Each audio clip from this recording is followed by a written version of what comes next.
सबसे पहले तो आप सब लोगों का बहुत बहुत शुक्रिया कि एक शॉर्ट नोटिस पे आप लोग आए।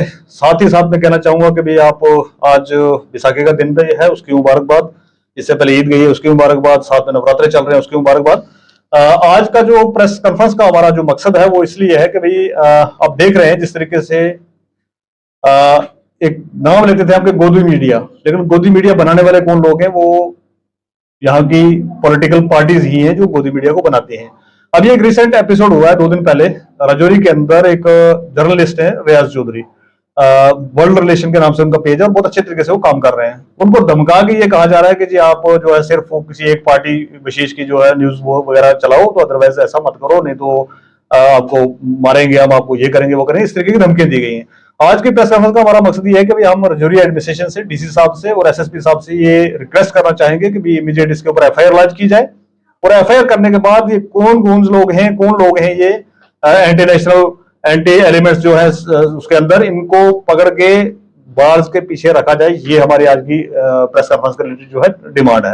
और दूसरा हम कहना चाहेंगे एलजी एडमिनिस्ट्रेशन कहां सोई रही है कि भाई इस तरीके की जो है एक पत्रकार को धमकियां दी जा रही हैं, क्योंकि पत्रकार हम कहते हैं कि भाई फोर्थ पिलर ऑफ डेमोक्रेसी इनको माना जाता है, क्योंकि ये लोगों की आवाज पहुंचाते हैं, लोगों की आवाज करते हैं। तो उसके ऊपर अगर इस तरीके से ये कार्रवाई होगी तो भाई कुछ लोग उसके पीछे पड़ेंगे और उसको अपने तरीके से चलाएंगे, तो इसी तरीके से गोदिया मीडिया बनता है। मैं आपके विसात से कहना चाहूंगा आप सभी लोग बहुत अच्छे से काम कर रहे हैं। जम्मू कश्मीर के जितने भी छोटे पत्रकार मैं कहूंगा, जिनके छोटे छोटे चैनल्स हैं, छोटे छोटे पोर्टल्स हैं, वो अच्छा काम कर रहे हैं as compare to national media और दूसरे मीडिया हाउसेज के मुकाबले में। क्योंकि बड़े मीडिया हाउसेज जितने भी वो तो सारे गोदी मीडिया बन गए हैं, वो तो जाके मोदी जी की गोद में बैठ गए हैं।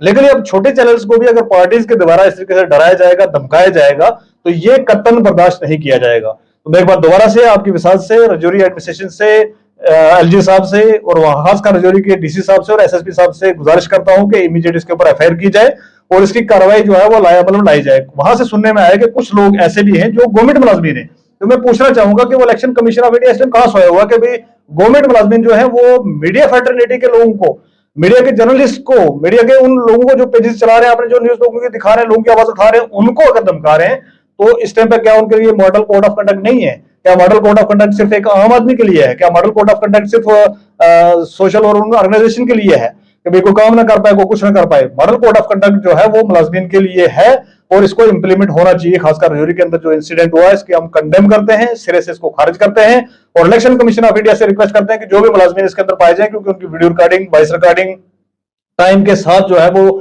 जर्नलिस्ट रियाज चौधरी के पास अवेलेबल है, तो वो प्रोवाइड करने की कोशिश कर रहा है। वहां पर उसकी एफआईआर नहीं की जा रही है। हम राजौरी एडमिनिस्ट्रेशन से गुजारिश करेंगे कि भाई इमीडिएट उसकी एफआईआर जो है वो लॉन्च करके, कौन लोग हैं वो, उनके पास प्रूफ है, उनकी वॉइस रिकॉर्डिंग्स हैं, कितने बजे कॉल की, क्या किया, वो सारी डिटेल है उनके पास, वो लीजिए। और जो भी ये मुलाजमीन हैं, जो भी मुलाजिम लोग हैं, किसी पार्टी विशेष का जो है साथ देने की कोशिश करके इस तरीके से अगर किया जा रहा है तो ये बिल्कुल ही कंडेमेबल है। एक सभ्य समाज में इस तरीके की चीजें नहीं होनी चाहिए और किसी को आप फोर्स करके ये नहीं कह सकते कि जी आप इस पार्टी के लिए काम करिए, उस पार्टी के लिए काम करिए। जर्नलिज्म जो है वो एक जर्नलिज्म का एक अलग पार्ट होता है। जर्नलिस्ट जो है वो सबका है, वो किसी मजहब और मिलत का नहीं, वो किसी पार्टी का नहीं। तो इसलिए हम आपकी वसात से गुजारिश करना चाहेंगे एलजी एडमिनिस्ट्रेशन से और खासकर राजौरी की एडमिनिस्ट्रेशन से, एसएसपी साहब से, डीसी साहब से, जनाब इसके ऊपर कार्रवाई करें। अगर आप इसके ऊपर कार्रवाई नहीं करेंगे तो हमें फिर धरना देने पर मजबूर होना पड़ेगा।